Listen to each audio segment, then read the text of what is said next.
Hello. To thrive on cross-cultural negotiation and to minimize unnecessary time, risk, and cost, one must know how to better communicate and influence people from different cultures. Next, we will examine the most prominent theoretical frameworks of national cultures.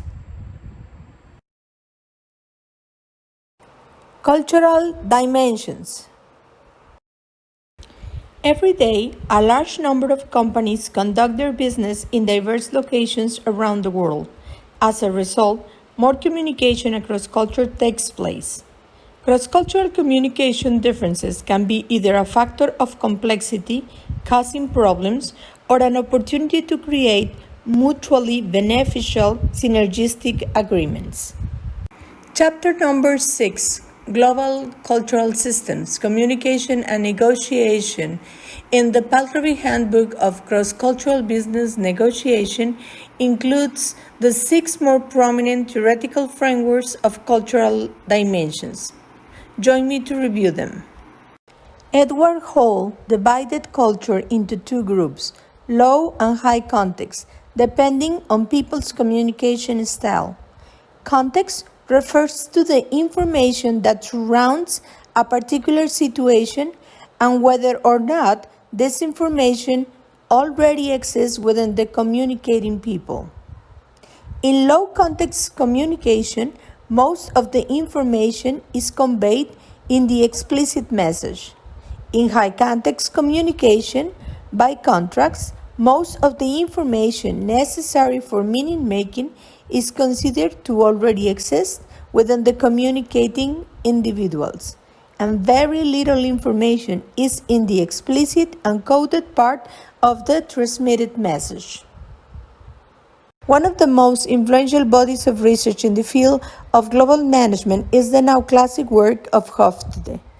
The 6D model of Hofstede includes individualists and collectivists, which is the degree to which people integrate into groups, masculinity and femininity, the degree to which people prefer achievement, competition, and assertive behavior over social feminine values such as cooperation and modesty, low and high uncertainty avoidance, which refers to the inclination of people to pursue or avoid uncertain situations.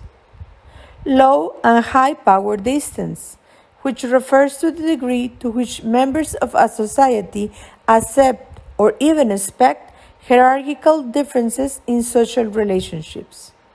Then short and long-term orientation.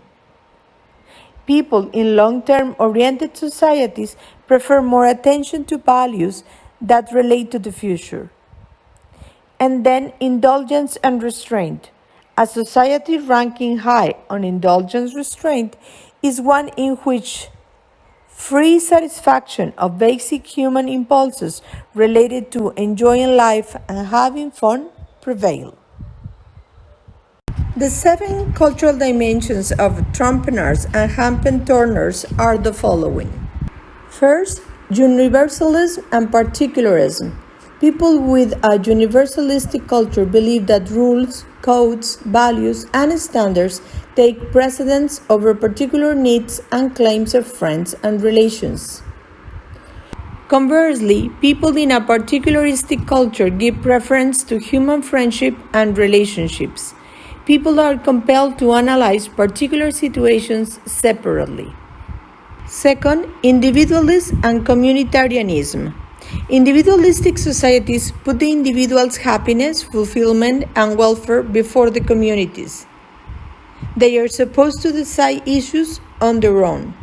By contrast, communitarian societies place the community before the individual. People in a communitarian society are responsible to act in ways which serve society. Third, specific and diffuse. People in specific societies believe that the whole is the sum of the parts. Human life in specific societies is segmented, and others can only enter one segment at a time. Interactions between people should have a well-defined purpose. Individuals in specific cultures focus on hard facts, standards, and contracts. People from diffuse cultures understand the world the other way around. They first set the whole and revise each component in perspective of the total. For diffuse societies, the whole is more than just the sum of the parts. Components of the whole relate to each other. 4. Affective and neutral. Affective societies accept people's display of emotions. There is no need to hide feelings or to keep them on the inside. On the other hand, people in neutral societies learn that it is incorrect to show one's feelings overtly.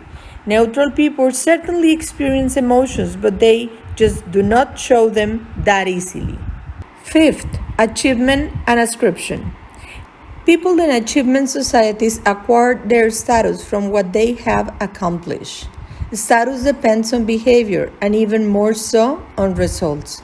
By contrast, people in ascribed societies obtain their status from birth, age, gender, and wealth. They earn status from their position in the community or in the organization. 6. Sequential and synchronic time. People structuring time sequentially tend to do one thing at a time.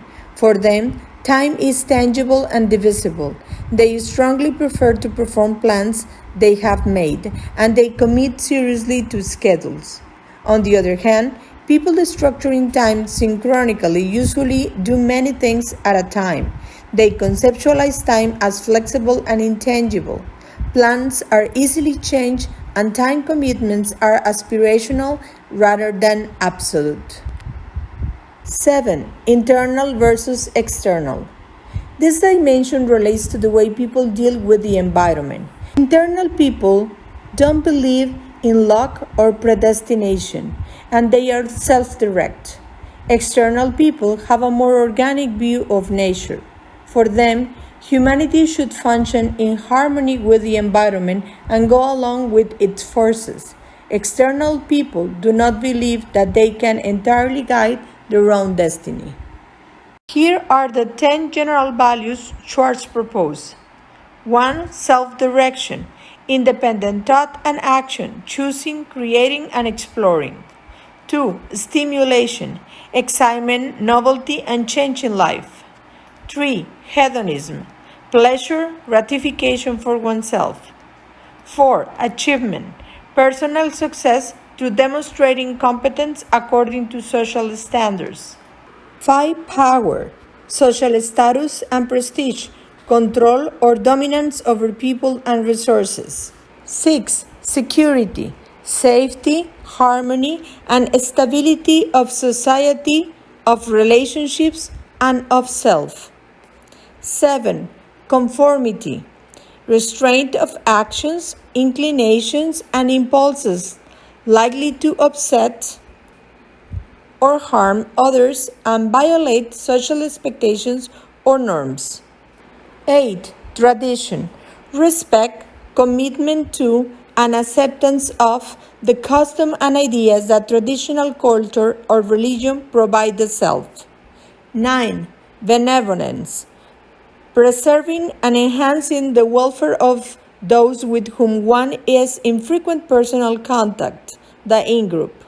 And 10. Universalism, understanding, appreciation, tolerance, and protection for the welfare of all people and for nature.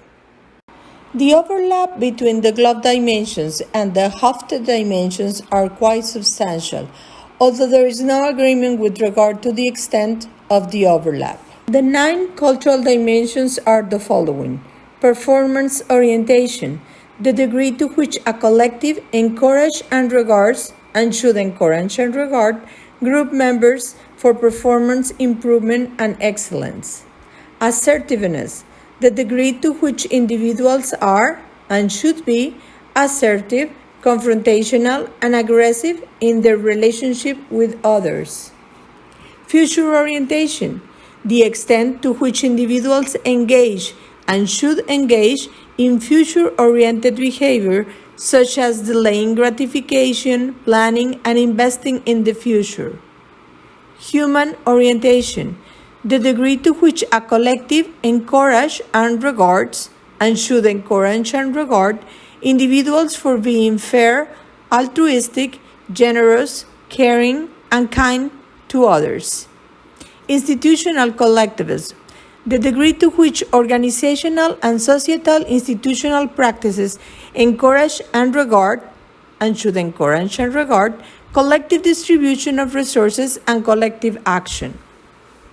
In-group collectivism, the degree to which an individual express and should express pride, loyalty, and cohesiveness in their organizations or families.